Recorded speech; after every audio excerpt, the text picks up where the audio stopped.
지금까지 이유라트에서 다른 브랜드 중 가장 빠르고 거대한 성공을 한 브랜드.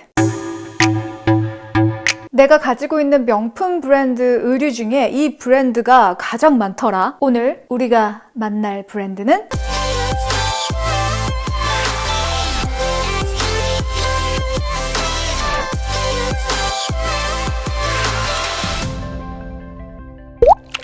이유라트. 디올에서 무엇을 구매해야 가장 돈이 아깝지 않은가? 골라줄게요.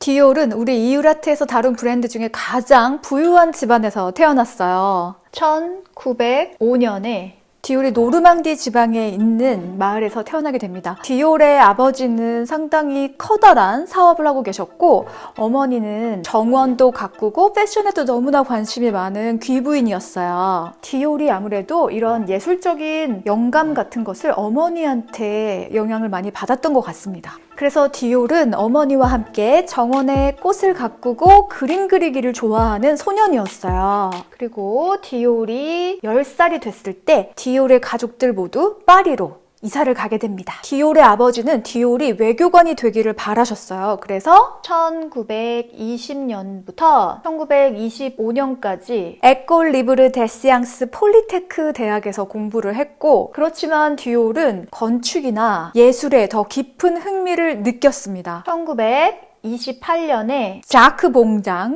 공장이라는 친구와 함께 파리에 소규모 아트 갤러리를 엽니다. 그때 디올은 파리에서 너무나 유명한 작가인 달리와 상당히 친한 관계였어요. 그래서 피카소의 그림도 이 갤러리에서 전시를 했다고 합니다. 피카소를 모시고 갤러리에서 전시를 하기에는 웬만한 갤러리에서는 힘들었을 것 같은데 디올은 그걸 해냅니다. 디올은 이렇게 자기가 좋아하는 미술, 건축 이런 것들을 하면서 20대를 보내게 됩니다. 이 아버지가 너무나 부유한 사업가이기 때문에 디올에게 갤러리도 내주고 자기의 부티크를 만들어서 정말 빠르게 성장할 수 있었구나 이렇게 예상을 했는데, 여러분, 삶은 그렇게 호락호락하지 않았습니다. 1931년에 디올의 아버지가 세계 경제 공황을 겪으면서 파산을 하게 됩니다. 이 파산의 정도가 어느 정도였냐면 집안에 있는 모든 집기들이 다 압수가 당할 정도로 완전히 파산을 하게 돼요. 그래서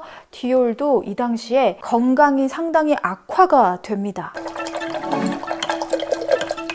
그래서 이 당시에 디올이 어떻게 생계를 유지했냐면 친구인 장 오젠느한테 패션 드로잉을 배워서 한 장에 10센트씩 받으면서 생계 유지를 하게 됩니다. 근데 디올의 감각과 그림 실력이 얼마나 뛰어났냐 하면 그 중에 그림 몇 점은 프랑스에서 가장 유명한 일간지였던 르 피가로에 몇 점 실리기도 했습니다. 그리고 디올은 일러스트 이외에도 이 당시에 모자를 만들어서 오뜨 꾸띠르에 판매를 하기도 했어요. 이렇게 10년의 세월 동안 그런 생활을 하게 되죠. 1941년에 프랑스 디자이너 루이시엥 르롱의 부티크에 취직을 해서 피에르 발망과 함께 그 회사에서 근무를 하게 됩니다. 그리고 정말 드라마 같은 일이 벌어지는데요. 1946년 디올은 지인의 소개로 프랑스에서 가장 큰 직물 회사를 가지고 있는 대표 마르셀 부사크를 만나게 됩니다. 이 마르셀 부사크는 크리스찬 디올의 재능을 너무나 높이 샀어요. 자기네 회사 부사크로 들어와라 이렇게 스카웃을 하게 됩니다. 그런데 디올은 자신의 브랜드를 갖기 위해서 그 부사크엔 들어가지 않겠다라고 얘기를 했더니 부사크가 크리스찬 디올의 이름을 딴 부티크를 열어주겠다고 합니다. 1946년 12월 6일에 파리의 몽테뉴 거리 30번지에 크리스찬 디올의 이름을 건 부티크를 오픈하게 됩니다. 여기 몽테뉴 거리 여러분 아시나요? 제가 파리 여행 갔을 때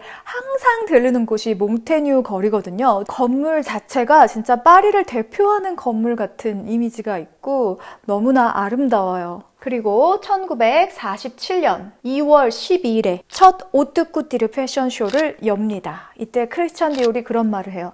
나는 여성들이 원하는 것이 무엇인지 너무나 잘 알고 있다. 정말 잘 알고 있는 것 같아. 제가 원하는 것도 너무나 잘 알고 있으니까요. 이때가 제2차 세계대전이 일어났던 때인데 여자들도 군복 같은 아주 딱딱한 옷을 입고 있었어요. 이런 여성들을 겨냥해서 풍성하고 화려한 스타일의 패션을 디자인해서 보여줍니다. 디올은 만개한 꽃에서 영감을 얻어서 허리는 잘록하게 하고 여러 겹의 스커트를 겹쳐서 아래는 풍성하게 하는 그런 라인을 선보였다고 합니다. 그리고 바 슈트를 디자인했는데요. 잘록하게 코르셋처럼 되어 있고 안에는 심지를 대서 입는 사람 입장에서 아주 딱딱한 옷이었다고 해요. 뉴욕 보그지에서는 이 바 자켓을 입기 위해서 여성들이 하루에 750kcal만 섭취할 수 있는 다이어트 식단이라는 주제로 컬럼을 내기도 했다고 합니다. 사람들이 이 패션쇼를 보고 너무나 충격을 먹게 돼요. 뉴룩이라고 명칭을 하면서 세간의 주목을 받게 됩니다. 1949년에 프레타 포르테라는 기성복 라인도 론칭을 하게 됩니다. 근데 이 기성복은 파리보다 미국에서 더 인기가 많았어요. 수익의 절반이 미국 수출에서 얻을 정도로 미국에서 인기가 정말 폭발적이었어요. 1948년에 어떤 일이 있었냐면 크리스찬 디올이 패션쇼를 열었는데 그 패션쇼 장에 빨리 들어가지 못하면 자리가 없어서 앉을 수가 없었던 거예요. 윈저 공작 부인, 푸스 부인이 어떤 사람이냐면 영국의 왕세자와 스캔들이 났던 부인이에요. 이 부인이 좀 이혼 경력도 있고 자식도 있어가지고 영국 왕실에서 상당히 반대를 했었는데 이 사랑 때문에 왕자가 왕위를 포기하게 됩니다. 포기를 해요. 정말 전 세계적으로 유명한 부인이 바로 이 심푸스 부인이었는데 이 부인도 이 패션쇼에 약간 늦게 도착해서 자리가 없어서 못 들어갔다는, 얼마나 센세이션했던 데뷔 무대였는지 여러분 아시겠죠? 그리고 1950년 전 세계에 1,700여 명의 직원이 있을 정도의 정말 커다란 기업으로 발전을 했습니다.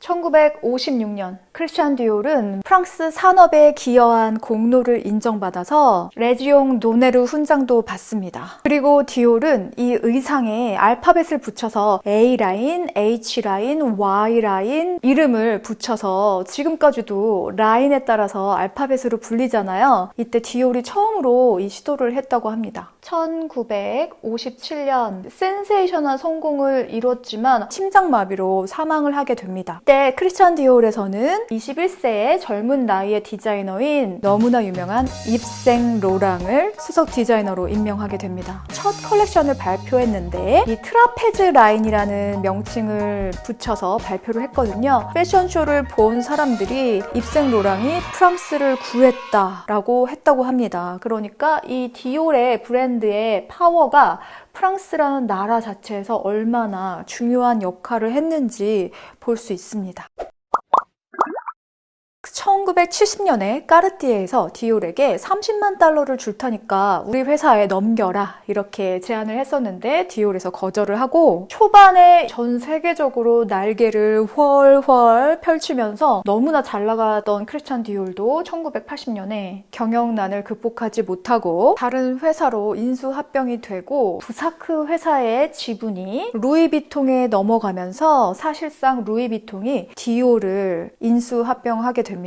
정말 감쪽같이 모르고 있었다. 루이비통과 디올이 한 회사의 줄기에서 경영이 되고 있다는 것을 알고 있는 사람이 과연 많을까요? 그리고 1996년 정말 개성하면 전 세계 1등 할 것 같은 그런 분입니다. 존 갈리아노. 지방시에서 일하던 존 갈리아노를 디올에서 캐스팅해 갑니다. 2011년까지 7년 동안 존 갈리아노가 디올의 수석 크리에이티브 디렉터가 됩니다. 존 갈리아노가 얼마나 특이한 사람이었냐면 우리 파리 여행 가면 많이 보이는 히피들 그리고 노숙자들 정말 많거든요. 근데 그 노숙자들한테 영감을 얻은 거예요. 아니, 이게 말이 되냐고요. 그래서 노숙자들이 신문지를 덮고 자잖아요. 거기서 영감을 얻어서 글쎄 글자 프린트가 있는 디자인을 옷에 채용을 해서 기존 고객들한테는 외면을 받았어요. 그리고 연이어서 신문 1면을 계속 장식하게 됩니다. 너무나 파격적인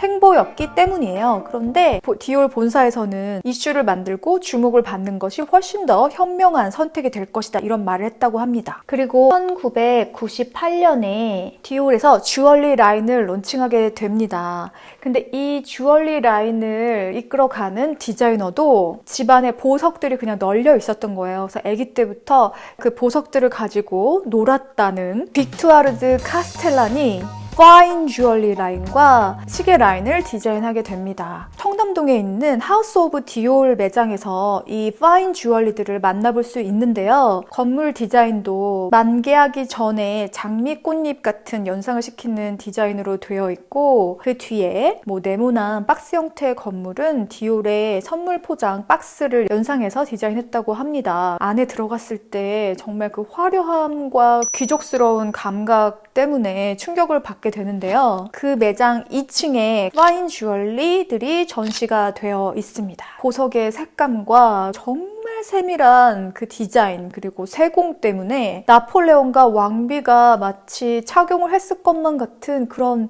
포스가 있어서 넋을 놓게 되더라고요.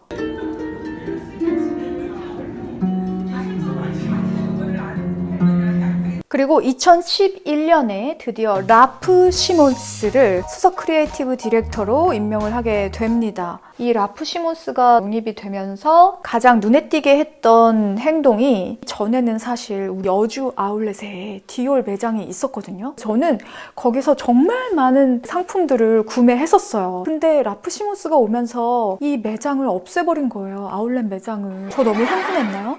저 거기서 짧은 무스탕도 구매를 했었고, 실크 원피스 2개도 구매를 했고, 구두도 2개를 구매를 했었거든요. 구두 같은 경우는 정말 대박이었던 게, 구두는 정상 매장 가면 거의 100만 원 정도 하거든요. 그런데 그때 여주 아울렛에서 30만 원, 20만 원대 구매를 한 거예요. 이거를 구매해야겠습니까? 안 해야겠습니까? 해야겠어요? 안 해야겠어요? 게다가 기본 디자인이었어, 거의 다. 이 자켓도 디올 여주 아울렛에서 구매를 했거든요. 근데 이거는 여기가 이렇게 되게 짧잖아요. 짧고 이렇게 뒤가 이렇게 길어진 스타일이에요. 이렇게 라운드 스타일로 허리를 아주 잘록하게 해주고, 이 치마는 지금 디올에서 상당히 유행하는 스타일이죠. 이 타로 카드에서 영향을 받은 것 같은 이미지가 색으로 수놓아져 있는, 사실 자라도 다 명품 트렌드를 읽어서 재해석해서 이렇게 내놨다고 하지만 사실 자라 여러분 아시잖아요. 베꼈잖아요.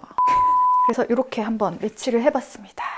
하지만 지금은 여주 아울렛에서 철수를 한 상황이기 때문에 무조건 본 매장에 가셔서 구매를 하셔야 됩니다. 근데 저는 이 라프 시몬스 있을 때 디올을 너무나 사랑했었습니다. 그리고 현재까지 수석 디자이너인 마리아 그라치아 치우리, 디올의 최초로 여성 크리에이티브 디렉터가 임명이 된 거죠.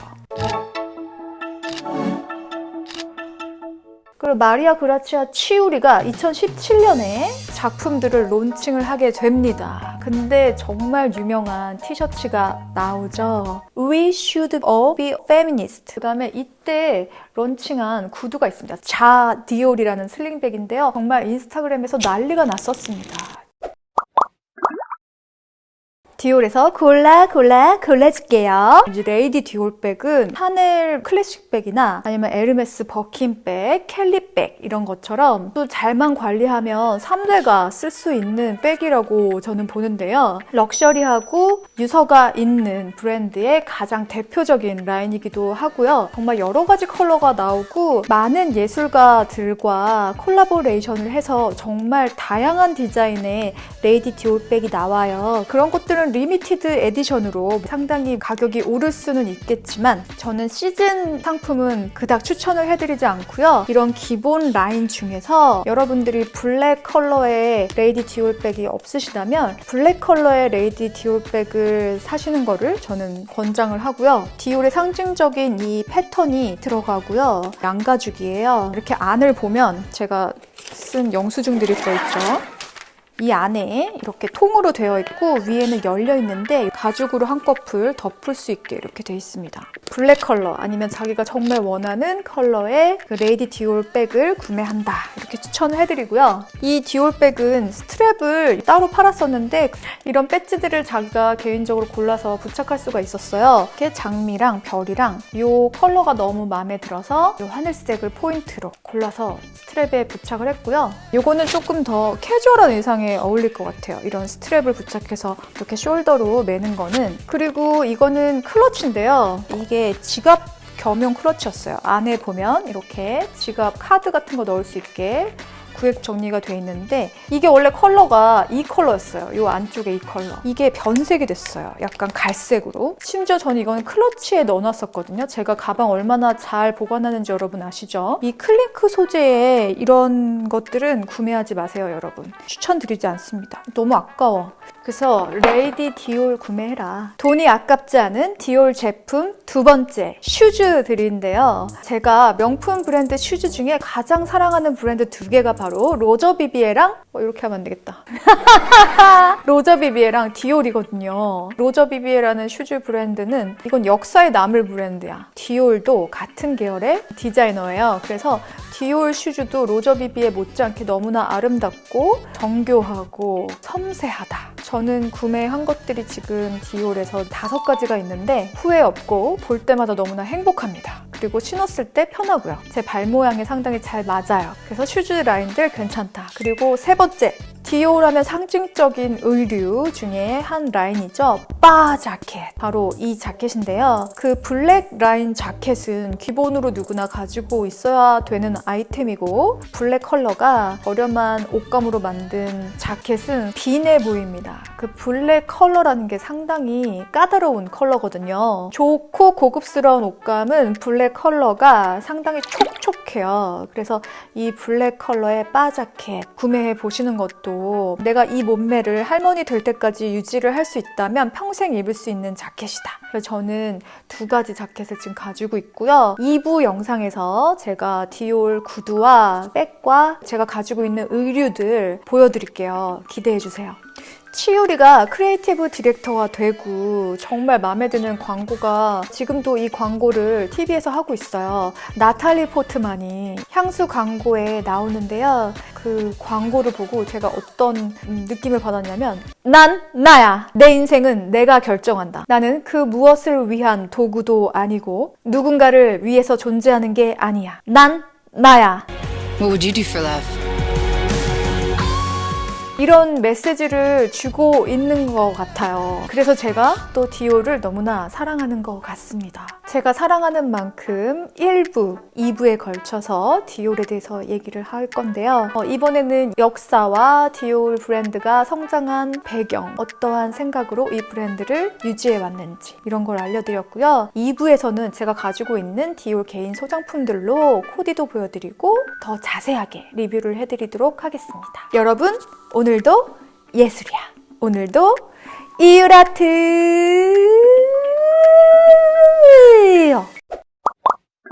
이유라트.